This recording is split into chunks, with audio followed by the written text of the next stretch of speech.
All right, welcome everyone to the 53rd installment of The Way It Is. Whoever thought I'd get to this number? But anyway, I'm your host, Luke Enalfato with Remax Service First Realty. And today we have an interesting guest, and I say that in a complimentary way because on the coattails of Kingston's blush with Hollywood fame yet again, the airing and the live streaming that started last Monday, The Mayor of Kingstown, which was shot, or portions of it shot in the Kingston Penitentiary in Kingston. So we have Kingston's very own film commissioner, Alex Jansen. So welcome, Alex. And then I'm just going to read a little bit about your CV and let the audience know who you are and what you're about. So obviously, as film commissioner of the City of Kingston, where you lead the development and growth of the local film and media industry.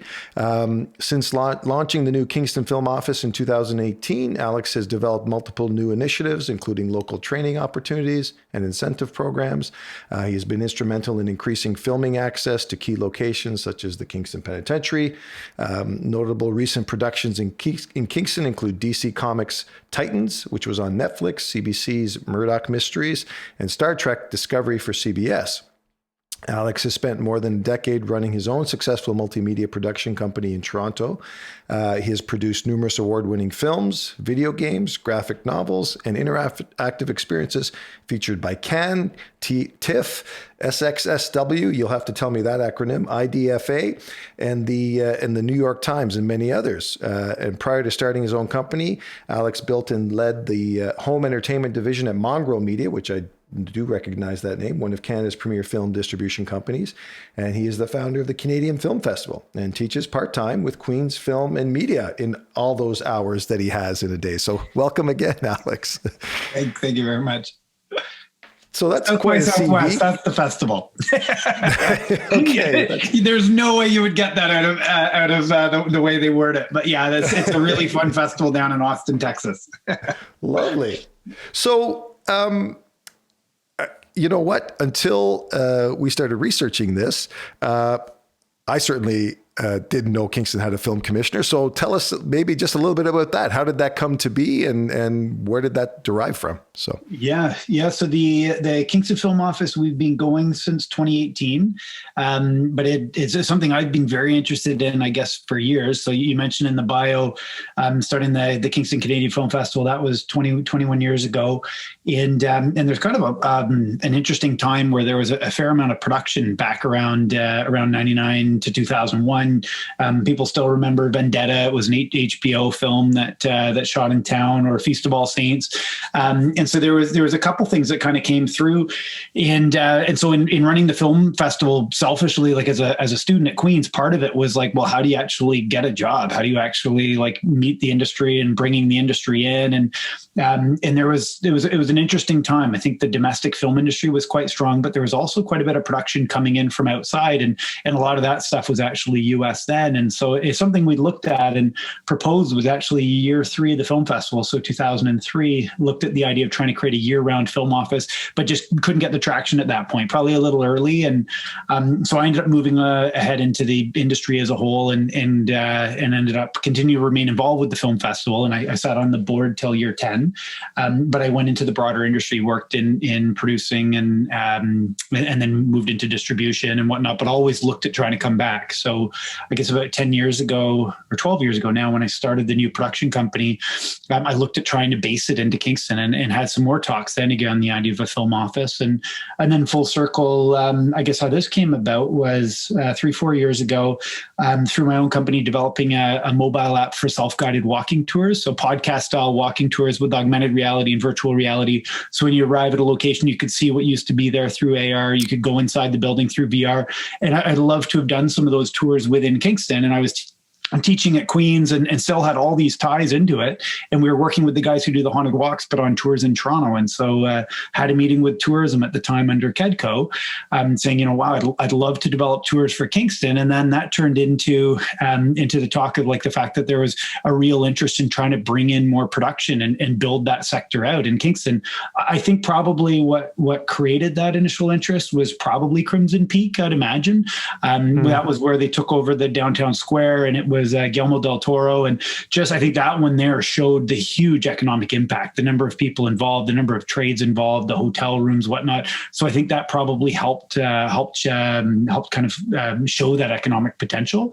And so I got the opportunity to consult on developing a plan for what a film office might look like, how it might work. And in 2018 started, and a lot of what we were doing originally was just seeing how you could streamline it, how you could make it more film friendly. So how you could, organize everything from where you cast, crew, cater, streamlining permits, increasing access to locations, so that into the second year we could kind of properly open things up and kind of announce Kingston as a market.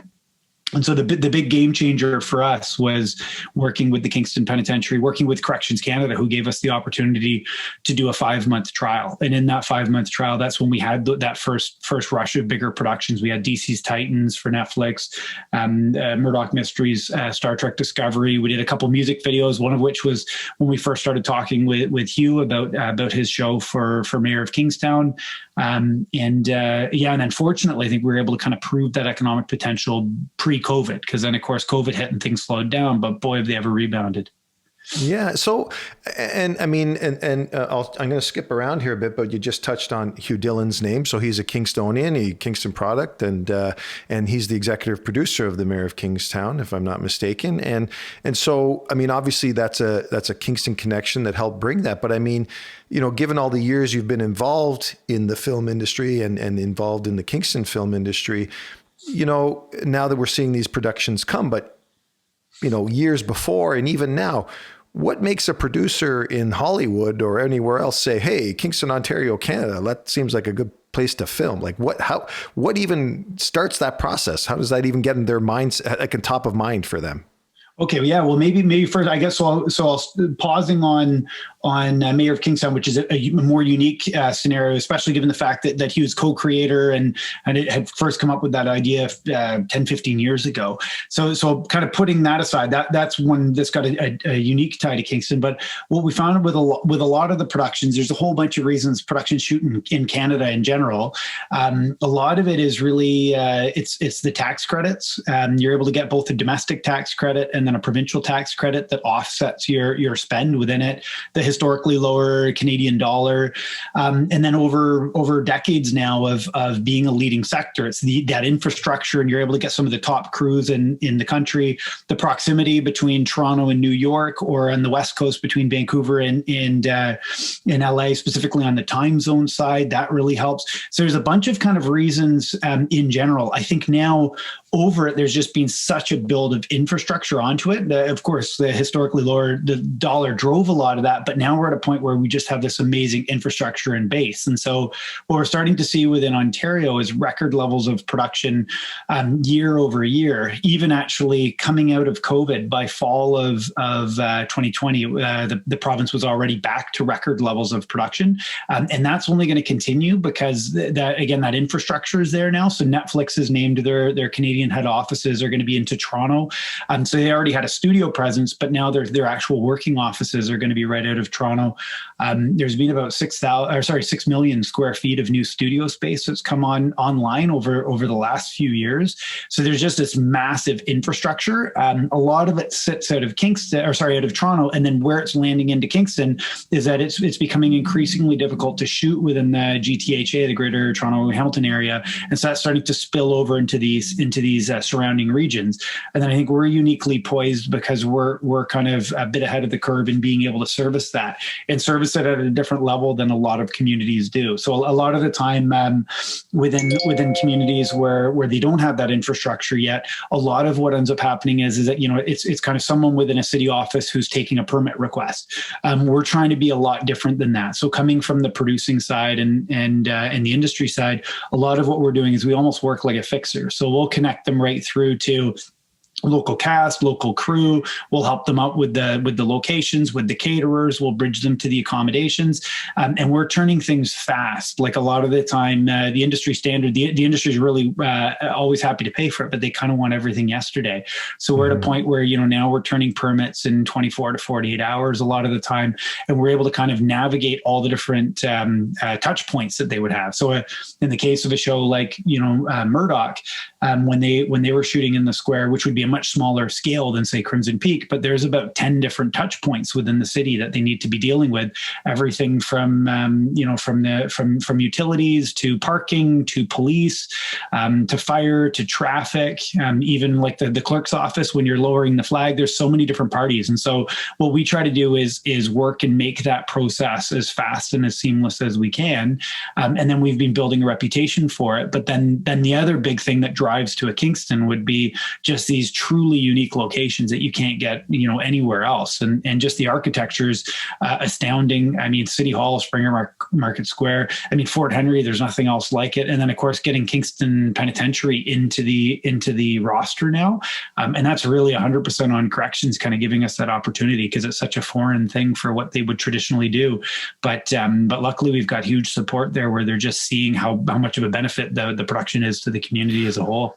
So given what you just described, this is all sort of getting, acting through you and your office then. So how many staff would you have? Like how big is this film commission? And in terms of, given what you just described, obviously you need people on the ground, streamlining all these processes and making all these connections, right? So yeah. So we're growing. So initially it was just myself. Then it was myself and a coordinator. Currently we're working with Amesha, and then we're bringing in an admin support as well, which is helping, because what we do is half of it's the film office side, but the other half, which is also a little bit unique to Kingston, is that the way we're able to have production at the penitentiary is that we're also the site rep for it. So different than other places where, it would just be a permit, but not necessarily an on-site presence. For the Kingston Penitentiary, any production that's in there, we're first on and we're last off. And a typical shooting day on the Mayor of Kingstown, for example, it's 4 a.m. start and it's 10 p.m. end. So they're long days. So as we're starting to see more and more production, we're likely to continue to build that up either through additional staff or we've been kind of working with a lot of contract support, which has been helping as well. And so you talked about this infrastructure that exists. So just so I understand it, so you're referring to that Ontario and Canada now has a better film production crews that can actually travel. So these production companies out of Hollywood or wherever they're coming from don't have to bring them with them. They hire here locally then, or they hire in Canada then. Is that, or contract with them here in Canada then? Correct? Yeah. So usually, so there's two types of production. You'll get and they actually have two different tax credits depending on what it is. So there would be your domestic or official co-productions where it could be like a Canada, UK co-production. There's co-productions that are all regulated and kind of defined through Telefilm Canada. And then there's service production. And that's more like the US stuff that's coming up where there's no formal co-production treaty. So a lot of what we're looking at and what we're talking about here is service production. It's US production that's coming up to shoot within Canada, not domestic production to take advantage of a lot of those resources. On those productions, a lot of the time you'll see keys come up from it. So you'll see your key cast, you might see your director, maybe your cinematographer.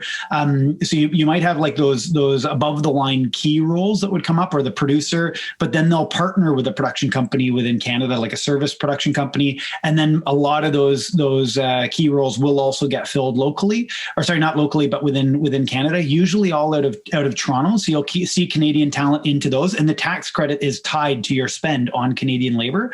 So you might see, you'll see a lot of those key roles out of Toronto. And then when they come to a Kingston, what we're trying to do is to get them filling as many roles as we can additionally to that within our community. And so on a unionized production, if you're not a union member, there's only certain roles that we can get people into, like a location support personnel or a background role, until they're part of a union. But even on that side, like a location support personnel, so on the Paramount show, we had about 30 people getting tons of hours working onto it. And then on a background side, we had 200 plus that were doing background. But what we're trying to do is now actually bridge more of those people into being able to join the union or to get that training and get that training locally. So we've started doing more and more training exercises. Now, this past weekend, we had a 4-day short film that came in where it's industry standard, but it's non-union. So we're able to have 30 members of the community, including 20 students from Queens as part of a practicum program we work with there, shadowing in every department. So you've got people shadowing in camera and grip and electric, and they're all kind of learning that side. Last month, we did the same thing with the pilot for a female-led comedy series, pilot for a show called City Thoughts. Last month, we also had a high-profile documentary coming in where, they ended up having their first camera is through a local production company. So what we're trying to do as much as possible is connect the productions coming in to the labor force here. And then the next step we're doing is actually incentivizing to hire. And we're starting to already see, some of the students, for example, out of Queens, they come into the course, they've never been on a set before. By the time they're done the course, they've got enough hours, they've got 20 paid days of work to be able to join the union as a production assistant trainee. Wow, that's awesome.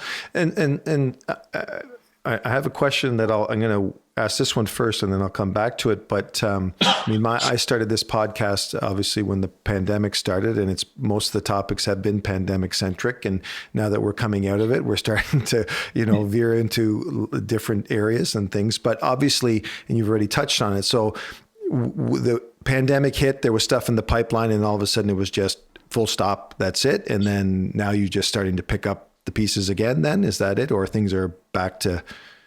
Yeah. Well, the pandemic actually hit on the second day of the 20th anniversary of the Kingston Canadian Film Festival. We actually we'd done an initiative through the Film Office where we supported 15 local production companies on the creation of music videos. So 100 bands, pitched 15 production companies, 200 members of the community involved in these training exercises to help kind of develop our pool. And they were all meant to show that night at the Ale House. I think it was 600 tickets sold for it. It would have been quite something. And that day we were actually hosting one of the largest scouts that we've had at the penitentiary for a potential feature. So everything completely halted. But then oddly enough, film's been one of the fastest sectors to rebound. And of course, that's been in large part because while we're all locked down, we're all streaming content, we're all watching it.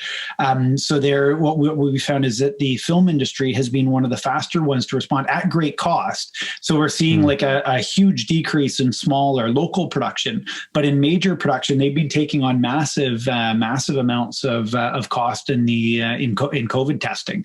So everyone's getting tested every 2 to 3 days, depending on the department. It's full masks, full PPE.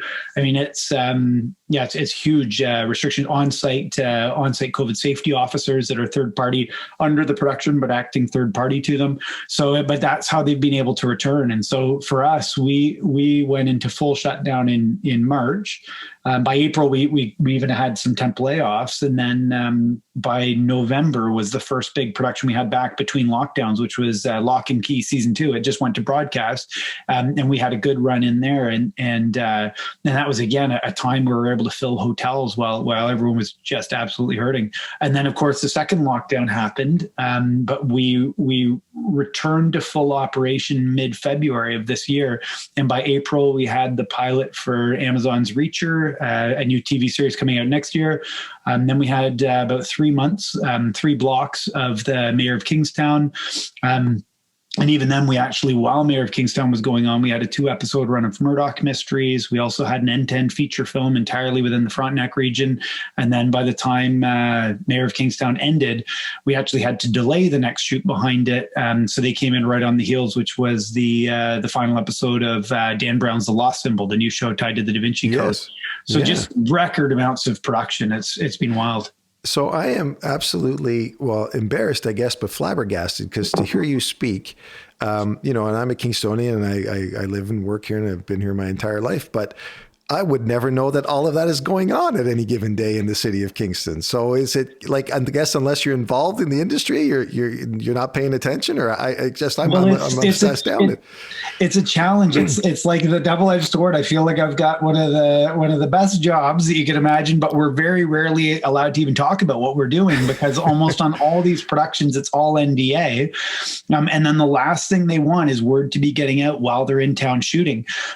Because while we're in there, like Jeremy Renner from Hawkeye, Diane Weiss, like that, a lot of the people coming through, it's like we actually, the real world experience we had on Titans, when word got out when it was coming in, all of a sudden, they had a known stalker on the show. So all that meant massive amounts of increase in security into it. And then, with the best of intentions, but we had media trying to get on site for it and trying to interview people because there was active tours at that time to try to get spoilers from the show. And so like, that's the stuff where it's just like channeling that enthusiasm, because we're so excited about, of course, these things happening, but the productions usually don't want it to go, and like, right. When Star Trek was going in, it runs under, I think they ran under Green Harvest, and it's a complete alias name. They don't want anyone to be knowing while it's in there. And they really don't want word to get out until they're actually gone. And then a lot of the stuff, by the time it starts to come to air. So that's why it's an interesting time now, is because a lot of the stuff that's coming to broadcast now is stuff that we actually did a little while ago. I mean, Mayor of Kingstown was a fast turnaround, but Locke Key, that was, pretty much a year ago, and that just went to broadcast last month. Mayor of Kingstown this month. I think we'll have the Dan Brown episode that'll probably be, I'm guessing it'll land in January. We'll have the Reacher show, and then as that stuff goes out, it's kind of a snowball effect. But then the word continues to get out more and more about Kingston as a filming location, which just leads to more inquiries. So we're starting to, already heading into the new year, and as we're able to start incentivizing productions coming and shooting end to end, we're already in discussion on about a half dozen projects that are looking at coming in. So you may or may not have the information to answer this question, but I'm going to ask it anyway.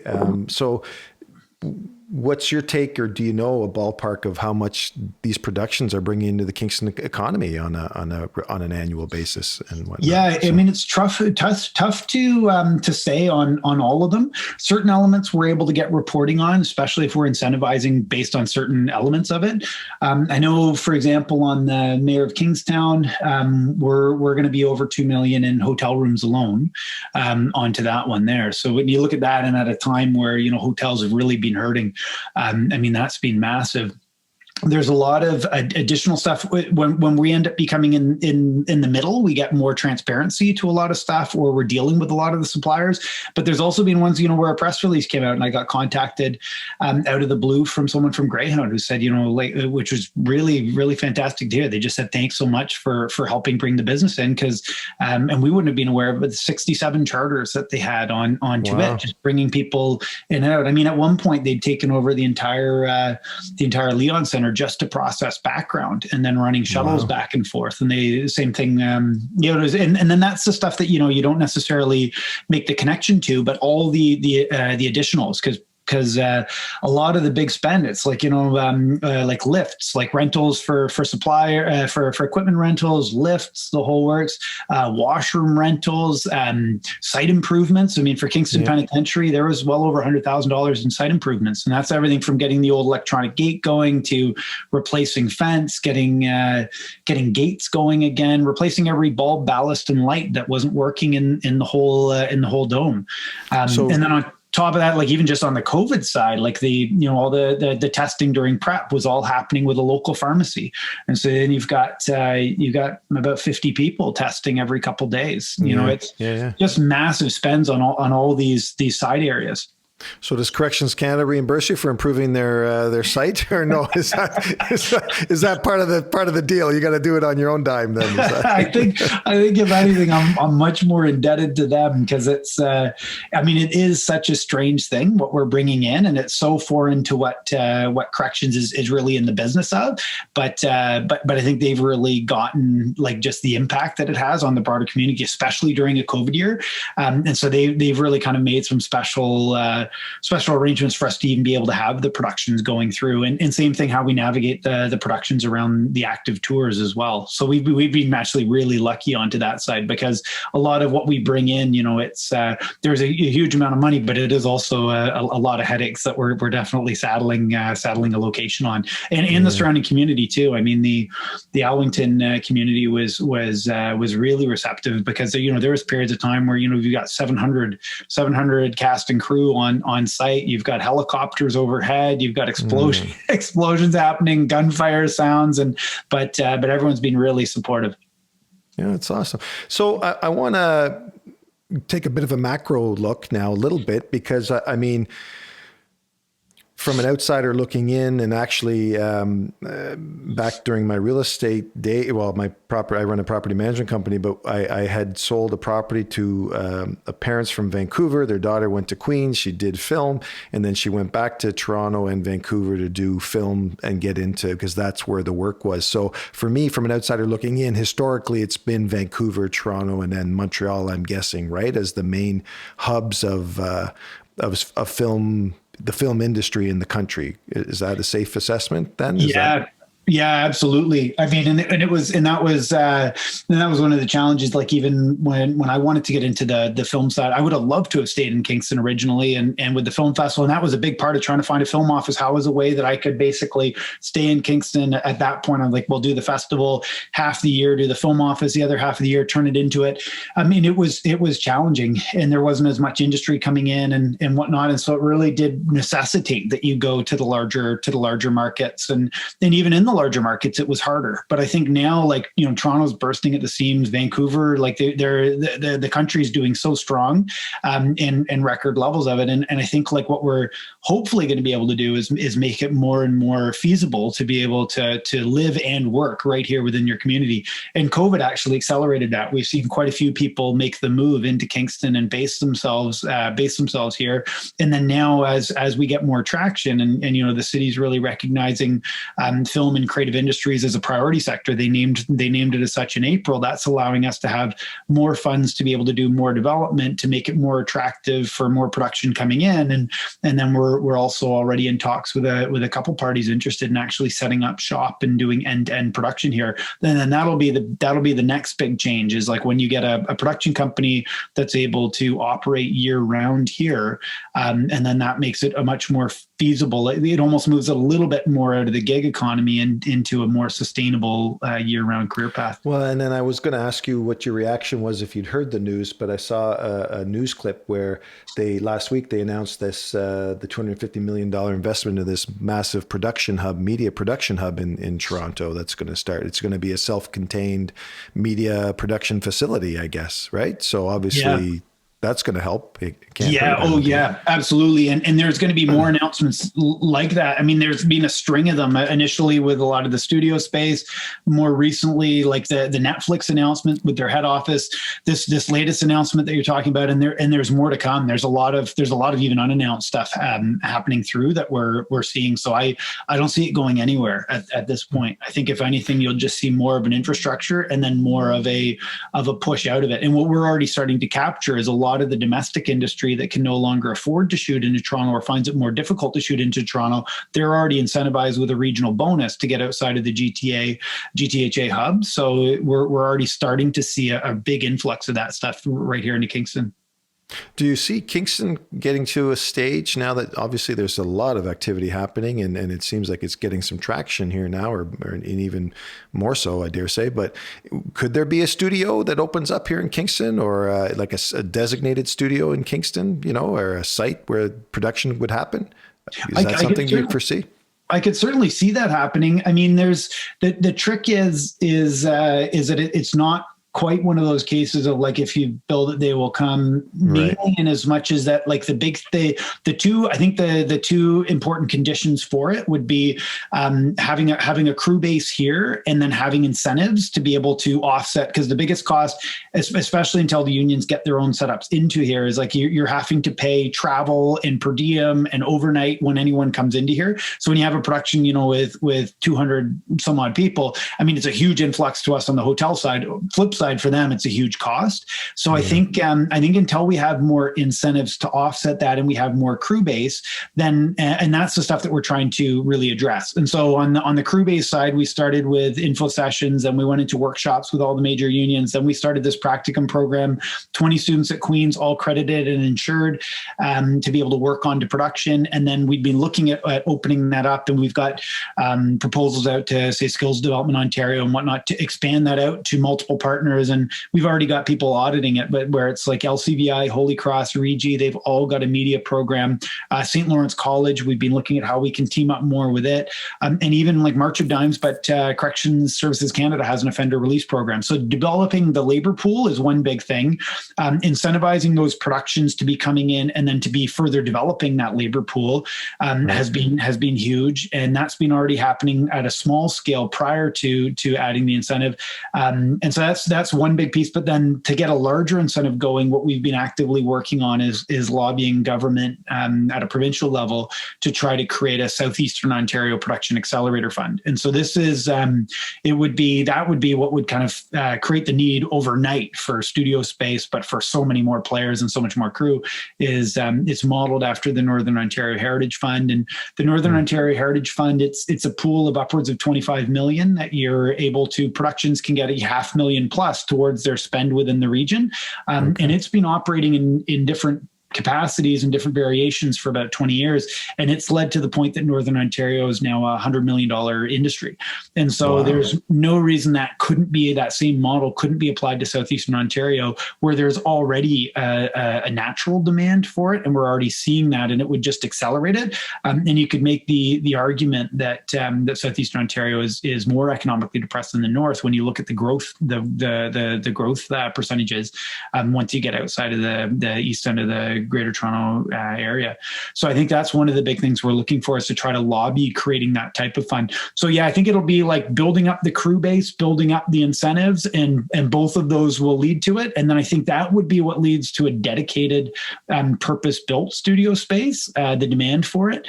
But I think even in the interim, as we're getting these productions that are now looking at shooting end to end in Kingston, they're already looking at temporary space. And so it wouldn't be purpose-built, but it would be, reappropriating existing space that can be converted for it. It's just usually those contracts are in the neighborhood of like, shy end of 1 month to 6 months. And so it's kind of stringing those together, but it's starting to happen. We're already seeing, we're well ahead of the original 5 to 10 year plan when I first set out, and we're really only 3 years into it, but we're already past the 5-year mark in terms of where I was hoping we'd be. Well, it's awesome. Before I let you go, I'm going to ask you though, then given everything you've been involved with, I'm sure I'd be remiss if I didn't ask you, did you get to spend any time with Jeremy Renner, or who are some of the stars that you've enjoyed meeting, I guess, and what are some of the perks of that? Have you had any of those interactions? Yeah. I mean, it's usually, if anything, you spend more time. I find we get more time either at wrap or in prep. I mean, you certainly get to meet everyone there, but when they're in production, everyone's there to work, and they're all doing crazy days. But if anything, it's more so like where I found it's been fun has been in developing those projects. So even Hugh, who had his dream of doing the Mayor of Kingstown for so long, like working in those early stages, helping set that stuff together has been really fun. There's a whole bunch of it. I mean, but you certainly get to see. I mean, we've had a lot of great people through, and Jeremy Renner, for example, I didn't spend any great amount of time with him, but was super incredibly friendly, but also so flattering of his time in Kingston. And you even saw that on his Instagram and with his stories talking about especially the penitentiary and the beauty in the penitentiary and whatnot. So I mean, everyone we've seen so far has been had a fantastic time, and nothing but great people. Yeah, well, that's good. I mean, and that's, it's nice to, as Kingstonians, sometimes we don't realize how good we have it here, right? And all the benefits and the amenities that we have, which, I mean, I see it play out year after year with the number of people relocating here year after year. And, it's such a great, it is a great city. It's got a lot of things to offer. There's no question about it. So listen, I want to thank you very much for your time. I wish you all the success, but just given the brief time that we've had together, I know the Film Commission is in fantastic hands. You obviously got a ton of energy, and you've got your finger on the pulse. So I'm very appreciative of the time you've taken with us today. So yeah, you bet. Thanks a lot. You're very welcome. All right. Take care, Alex. Okay. Talk to you soon. All right. Bye-bye. All right. Take care.